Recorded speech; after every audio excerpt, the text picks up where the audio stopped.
Good afternoon, my Patreon family, and this is the bonus audio video for this week's episode of Sistas. If you guys listen to the reviews, which I know you do, I talked about how I get a lot of questions. I get a lot of questions regarding Sistas, regarding certain storylines, and the specific characters. And so I want to start making the videos around the questions that I get. I am going to make this video available on YouTube for everyone to listen to publicly, but I probably won't put it on YouTube until Tuesday and Wednesday. But since y'all a Patreon family, y'all gonna get it first.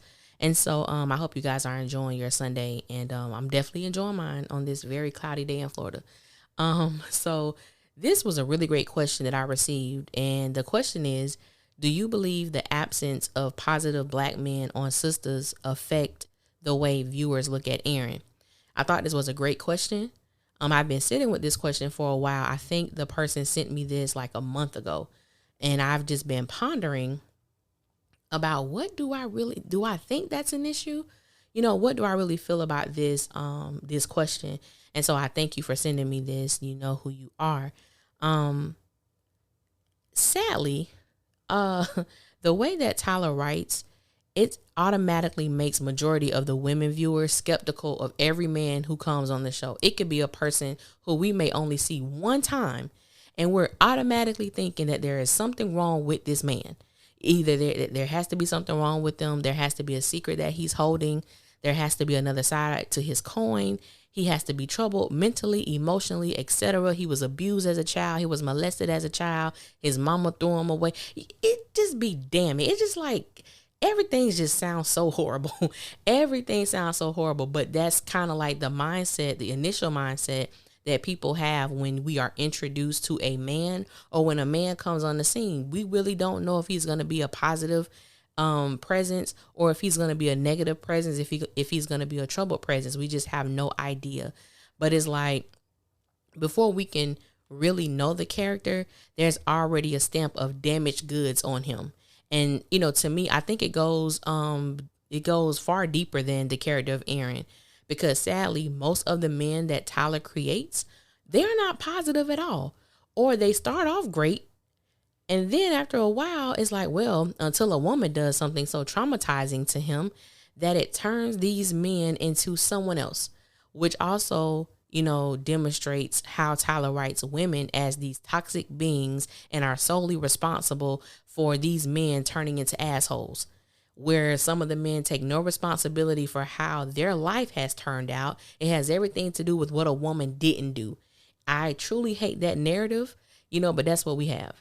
And so when and I always say, look at the major backlash that the character of Karen receives for Zach not being further in his life. You may see comments along the lines of, she never told him he can be great, or she never made him feel worthy, or she never, spoke to him in a way that he could, feel better about himself. And I think it is unfair to make someone else responsible for the way another person views themselves. I'm all for supporting my man and all that, but it is not my place, nor is it my responsibility to carry the burden of his inability to see greater within himself. And I think as women, we live by that thing where, you got a man, you got to make sure that he is on it. Sometimes we begin to treat these men as our children, and they're not our children. They are our men. And I think that when we begin to lower the standard of what we receive, then we allow certain things to happen. Same way with Karen, since I'm still on that, is like, I don't give her no justification, because the same way that, Zach was doing all of these things to her, she allowed these things to happen. And then it's like, sis, then you have to do some reassessing to find out what is going on with me, that I allowed this man to consistently treat me this way, that I allowed this man to consistently live here and not do anything and just, supply me with sex. And I felt that that's all I was worth. I felt that that was good enough. So like I said, I think this thing goes a lot deeper than just the character of Aaron. So now I don't watch all of Tyler Perry's work. But for me, these are the characters, the men who I believe he wrote in a very realistic way. That's CJ from House of Pain, Chris from A Family That Prays, Sandino from I Could Do Better By Myself, the movie, and Aaron from Sistas. All have issues, all have baggage, all have exhibited at some point jealousy or an insecurity, which is not a bad thing. Like I said, I don't watch all of Tyler's work, but these men are some of my personal favorites. There could be more, I just don't remember, but for sure those. And so it baffles me when people come on my page or DM or whatever they do, and they state that they think that I think Aaron is perfect, that Tyler has written Aaron as if he's perfect, which makes him appear unbelievable. Which always leads me to this question: are we watching the same show? I have never once stated that I believe Aaron was perfect. Aaron is far from perfect. His life is far from perfect. He's a recovering alcoholic and a recovering drug addict. He raised children for years that weren't his. It was evident by the divorce settlement that he loved those children and wanted the best for them, even though they had their, personal issues with him that Tyler hasn't revealed as of yet. His ex-wife killed herself, but before she did all of that, she blamed him and told her family that he was having an affair. However, we all know that it was her who was having the affair. After she died, he gave custody to Fawn's mother. On top of that, he's falling in love with a woman who's struggling with her damn emotions. In what world is that a life of perfection? It comes off pretty troubled to me, and he has relapsed twice. This is not to say that Aaron is a bad person, but it's to definitely demonstrate how Tyler has not written this man to be perfect at all. Sometimes I believe that Aaron is a depiction of a man who people may say that they want, but they don't believe that he exists. And so for me, I don't think it's wrong for people to think that something is up with Aaron, because that's usually Tyler's MO. However, in the case of Aaron, I believe Tyler has written a character, like I said, that women would love to have. But they may want everything except the celibate part. Now, I ain't gonna, because I've been there, done that. And, even with my own celibacy, I could not be with a man who is celibate at the moment. Ain't nothing wrong with your dog. If you happen to be listening to this and you're celibate, you just not for me. Now, there are great black men who are seeking a woman, not who they can complete, because we should already be complete within ourselves, but who they can share a life with and add to that life.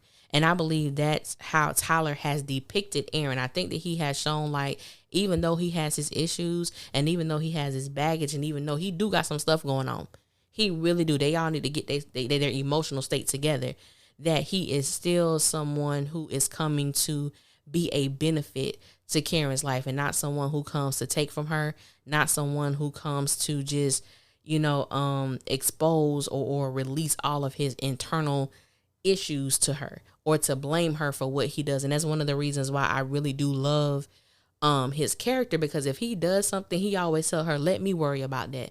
Let me deal with that. Let me be the one, because it's not your fault. Anything that we do, anything that happens, I wanted it, and I will deal with whatever consequences that comes with my decision of doing whatever I do with you.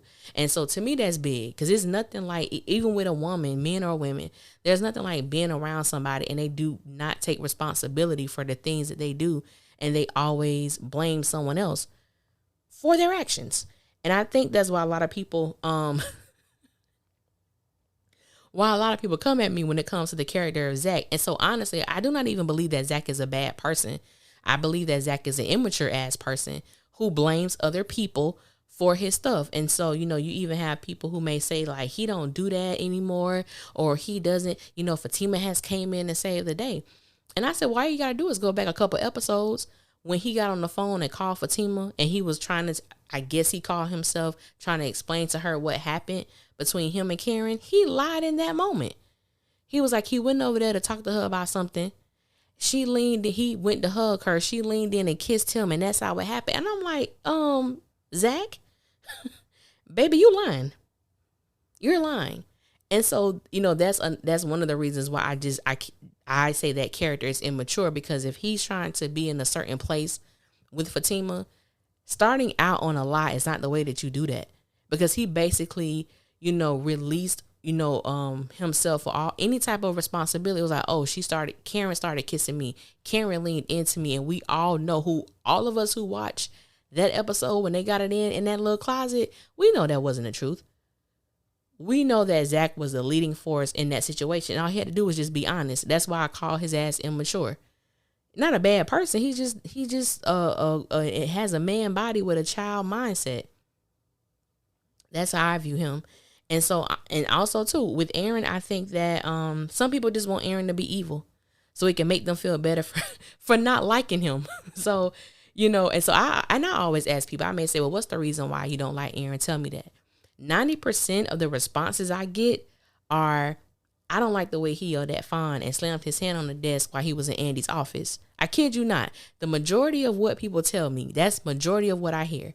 So I immediately began to think that, we put these unbelievable expectations on men.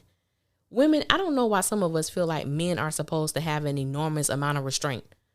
Fawn had an affair with his best friend, and he's supposed to act calm, cool, and collected. He's supposed to keep a peaceful state of mind. We all respond differently when we're hurt. That's facts. Being cheated on by your spouse of 15 years is a hurt that I never want to experience. And I don't want anybody around me to experience that. Hell, I don't want anybody to experience that. That is hurtful as hell. I can't even imagine. And it's funny because I think people had more compassion for Jacoby losing his job than Aaron being cheated on after 15 years of marriage or Fawn committing suicide. And many fans blamed him. Many fans blamed him for Fawn offing herself. And I think it's funny because I consider Preston a positive presence on the show, but his character is white. And black women easily accepted him, yet continue to question Aaron. Now, that's a video within itself. Paris is another one. I don't know if he'll be making his way back to Sistas. I would like to see him again, but I'm sure if he stayed around long enough, people would have had their eyes looking at him sideways, expecting for the shoe to fall, expecting for his real nature to come out. So, even to answer this question, I don't know if it's necessarily the lack of positive men on Sistas that affects the perception of Aaron, or if it's the overall way that Tyler writes and depicts black men as a whole. You know what I'm saying? I don't know, because even what we know of Gary, there's still a group of fans who want Andy and Gary to make it. There's still a group of people who believe that they can, turn this thing around. Even after watching episode after episode, I'm thinking, how can you root for this? This is straight up abuse. This is straight up and down narcissistic behavior where, he's at fault, but he blames Andy for, him not being able to perform. So there are certain aspects to these men. I think that for me, I do believe that Tyler, as a black man who writes and who, creates opportunities for other black talent, I believe that he does have a responsibility for depicting black men in a positive way, in a influential way. Not always where women, and I think, and it's honestly, people always say, well, that's just a TV show. Or, girl, this ain't real, this for entertainment. Yet, when you consume so much of something that is toxic, and you don't have someone in your life that is a complete, that is completely opposite from what you are allowing yourself to digest, whether it's through your eyes, your ears, whatever, you definitely will begin to think that men are like this. And don't get me wrong, there are some men out there like that. There are some Garys out there. There are some Calvins. There are some Zachs. There are some Prestons. There are some Aarons. And so we will begin to expect the negative, to expect, just all the bad things. You know what I'm saying? Like, I ain't gonna say bad, but all the negative things, we will begin to expect that from people. I think the more we see positive images, the more that we see,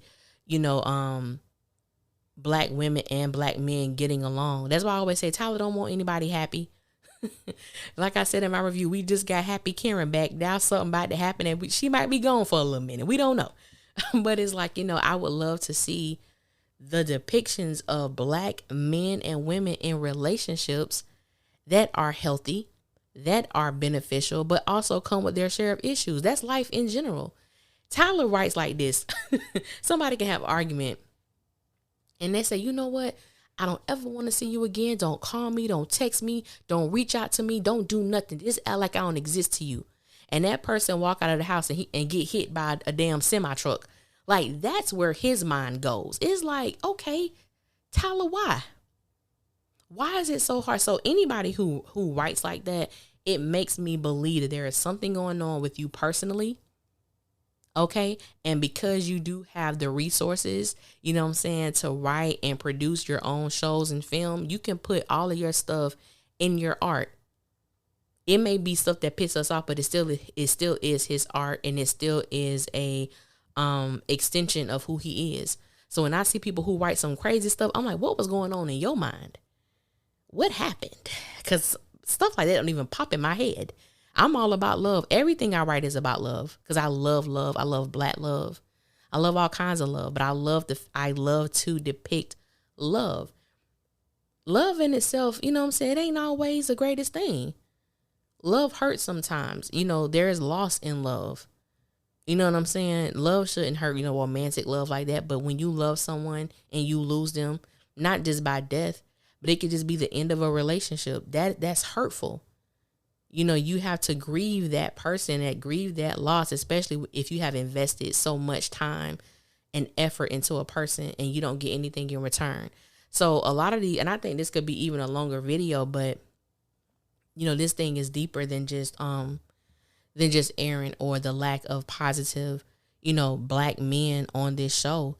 It's just sometimes I don't know how Tyler really depicts Black men, or how he views Black men, or how he views Black women. I think that the shows that I have watched of his, Black women, you know, bear the responsibility of why the men are the way that they are, especially if they're dealing with a man who refuses to come into his own. I could say that if it was like a 20-something-year-old, but when you're a 36-year-old person and you're choosing to behave a certain way, or you're choosing not to strive for better, or you're choosing to still, you know, pass the responsibility bucket on to someone else, it's hard for me to respect that.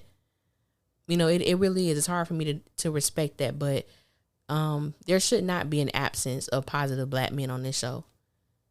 I mean, hell, the show is called Sistas. We can't compliment them with some good brothers, you know? So that's my perspective. This was a really great question, you know, a really great question. And so I'm going to start doing, like I said, I'm going to start doing these bonus videos by answering questions that people send me. Some questions are ridiculous. One of the questions I am going to answer, and I think I'm going to put this video out Wednesday on YouTube, and I was asked, what do I believe Fatima fears the most about Zach? And what do I believe Karen fears the most about Aaron? And I think that's a really good question. So I will be answering that, and I will be posting that video soon. But I hope you guys enjoy the rest of your week. I hope that, you know, you working towards your dreams and your visions and everything that you want to happen in your life. It is not going to happen by you sitting down, hoping and wishing they come true. Get out there and do it. That dream man ain't going to come to your house knocking on your door. Get dressed. Go do something. Go to the store. Go get your nails done. You know what I'm saying? Have fun. Life is short. Life is really short. Go out there, have fun. You want to start a YouTube page, just start it. Just start it. Don't wait. Start it. I started doing YouTube, I'm going to say almost by accident. I just, you know, I was watching some reviews. I was like, oh, I can do that. And I pulled out my phone and just started darn recording. That's how it happened. So, yeah, don't cheat yourself out of something great. So until next time, I will holler at y'all later. I hope you have a blessed and prosperous day. Until next time.